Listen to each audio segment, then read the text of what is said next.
Bonjour, ici Marc-Antoine au Centre d'hiver à Saint-Nicolas. Aujourd'hui, on fait la démonstration d'une Coleman 13R 2026. On va commencer par faire une tournée à l'extérieur pour ensuite se diriger à l'intérieur. On commence à l'avant, on a un coffre de rangement avec une lumière, donc belle particularité sur la roulotte. On a nos marches escamotables avec la porte d'entrée, une prise de courant qui fonctionne sur le 120 volts. Donc celle-ci fonctionne lorsqu'on branche la roulotte au 120. Si on va à l'arrière, de chaque côté, on a des pattes stabilisatrices. Donc, lorsqu'on veut mettre de niveau la roulotte et qu'on veut la stabiliser en place, avec l'aide de la clé, on vient abaisser les pattes. En haut, à l'arrière, on a une option de lipper, une échelle escamotable qui est vendue séparément pour accéder au toit. Et on a la possibilité aussi d'installer une caméra de recul. La roulotte est déjà préfilée en conséquence. Lorsqu'on vient de l'autre côté, on a une prise coaxiale pour la TV satellite et on a notre système d'égout. On va avoir notre valve d'eau grise et d'eau noire. L'eau noire va être pour vider l'eau de la toilette et l'eau grise, l'eau de la douche et de l'évier. Lorsqu'on va effectuer notre vidange, on va venir connecter notre tuyau.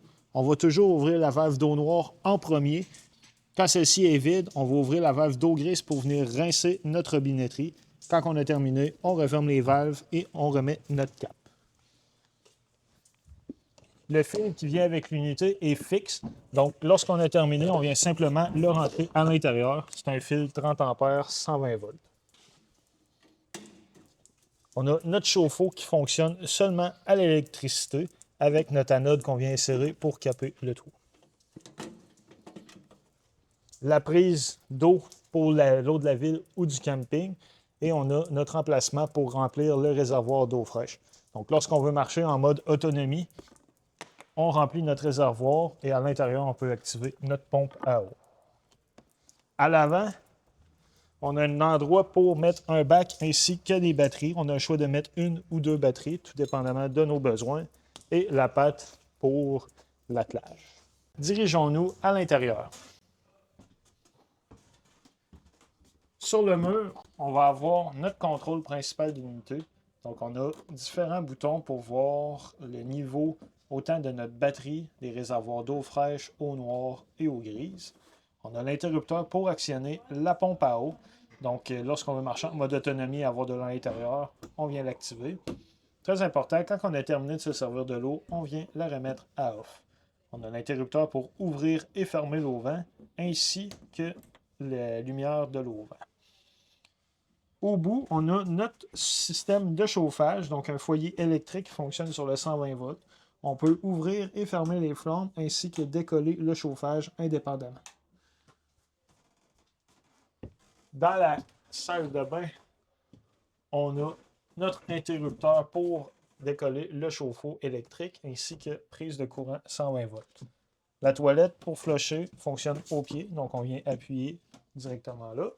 Et on a une douche conventionnelle avec l'eau chaude, l'eau froide et un système de ventilation sur le toit. Donc, lorsqu'on veut l'ouvrir, on va tirer sur la poignée et le mettre en position voulue.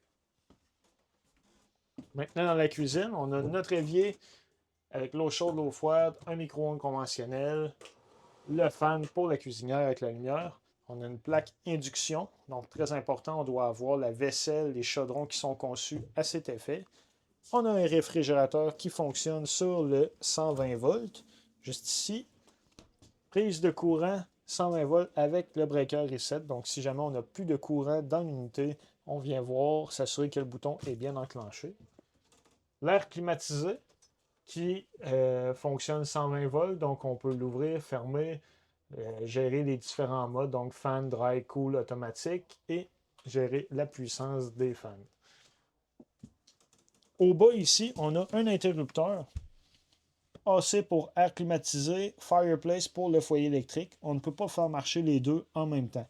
Donc, lorsqu'on veut refroidir l'unité, on met sur l'air climatisé et lorsqu'on veut chauffer l'unité, sur le fireplace. Juste en dessous, on a notre système des breakers, donc la partie qui gère le 120 volts et la partie qui gère le 12 volts. Celle-ci, en fait, s'il y a une fusible qui est défaillante, il va y avoir une lumière rouge qui va s'allumer juste à côté. Sous le lit, On a un compartiment de rangement à l'intérieur et un qui donne accès via l'extérieur du coffre.